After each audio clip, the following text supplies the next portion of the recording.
There's one motorcycle that I would not recommend to anybody. It's this guy. Let's find out why.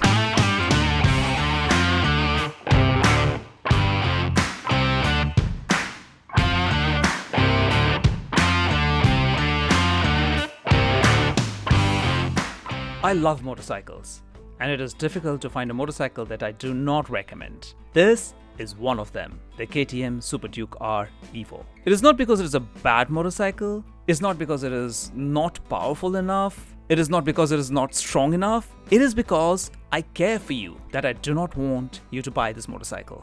This is a motorcycle that will scare the living daylights out of some of the most experienced riders when it hits the torque curve.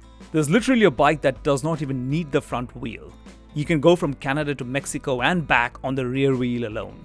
How does it do that? Let's have a look at the numbers of this motorcycle. It is a 1301cc liquid-cooled transverse 75 degrees V-twin engine with 4 valves per cylinder and a double overhead cam belting out 180 bhp at the crank and 140 Newton meters of torque, or 103 foot-pounds. It weighs in at 199 kilos or 437 pounds with all fluids. That's remarkably light. It does a 0 to 100 in 2.9 seconds. That's fast, and hits a true top speed of 275 km an hour or 170 miles an hour, which is arguably the fastest for any naked bike. This engine comes with twin spark ignition tech that optimizes firing sequence, delivers better control, lower fuel consumption and lower emissions. Fuel tank capacity is 16 liters or 4.2 US gallons, giving it a range of 260 kilometers or 160 miles depending on your riding style.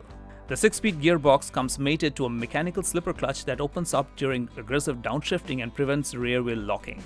A new quick throttle feature has been added to the ride-by-wire, which makes the throttle significantly more responsive than previous iterations and reduces wrist and elbow actions, which basically means that you'll hit that torque curve with lesser work from your right wrist. Another reason to fear this beast. The chromium molybdenum steel alloy frame is using the engine for torsional rigidity, making the motorcycle 3 times stiffer than its predecessor and maximizing feedback from the tire through the frame to the rider. The trellis frame has thicker tubes with thinner walls, reducing weight by 2 kilos or 4.4 pounds. To improve feel and traction, they have changed the single-sided swing arm at a steeper angle. I've been a fan of single-sided swing arms. They add an aesthetic value to the motorcycle. Makes it look really good. Let's talk about the suspension. It is a KTM with the WP Apex suspension, and in this case, it is a semi-active technology suspension. It is claimed as the most advanced suspension system on the market according to KTM, with electronically controlled magnetic valves for variable damping, providing a wide range of adjustability for maximum street comfort to extreme stiffness suitable for track riding. Front fork travel is 12.5 centimeters or 4.9 inches. At the rear, there is new tech called Suspension Pro that lets the semi-active tech to detect the load on the motorcycle and adjust preload automatically. Or the rider can adjust sag manually with the help of the TFT screen display. That's amazing tech at your fingertips. Rear suspension travel is 14 centimeters or 5.5 inches. Bridgestone Battle Axe Hypersport S22 tires are great for the road and also provide phenomenal performance on track. For braking duty, we have Brembo Stylemma 4-piston calipers on 320mm rotors in the front, and giving you excellent feedback is the Brembo Master Cylinder. At the rear, you have 240mm rotors, also with Brembo Master Cylinder and Brembo calipers. Adjustable cornering ABS and Supermoto ABS are standard courtesy of Bosch. If you get the tech pack, which I strongly recommend, it will truly open up a host of options and customizations that you can do with this motorcycle in terms of rider aids, variable traction control, variable VD control, variable ABS, variable everything. Some of which I personally believe should be standard fitment. For example, the quick shifter should be part of standard features and not an add-on. Let me show you how I sit on the Super Duke R. I'm 165 centimeters tall or 5 feet 6 inches. Seat height is at 83 centimeters or 32.8 inches.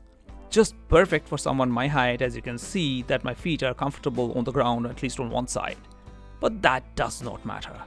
No matter how experienced you are, however long you've been riding, I would still not recommend this motorcycle to anyone.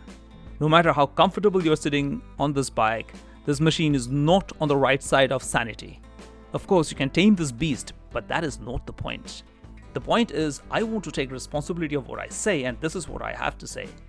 If you have known what is insanity in street motorcycles, the Super Duke R is several notches above that.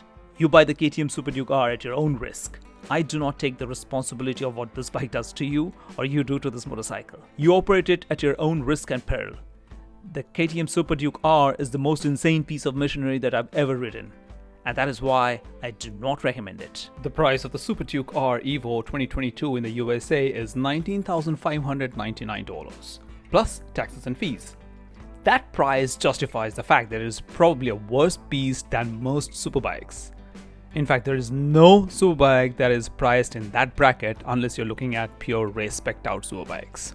What is the longest you have done on one wheel on a motorcycle? Now you see why I say that this is not a motorcycle that I recommend. Do let me know your comments about this kind of bike, and I'll be definitely replying to your comments, and I'll be definitely seeing you in the next one. Until then, ride safe.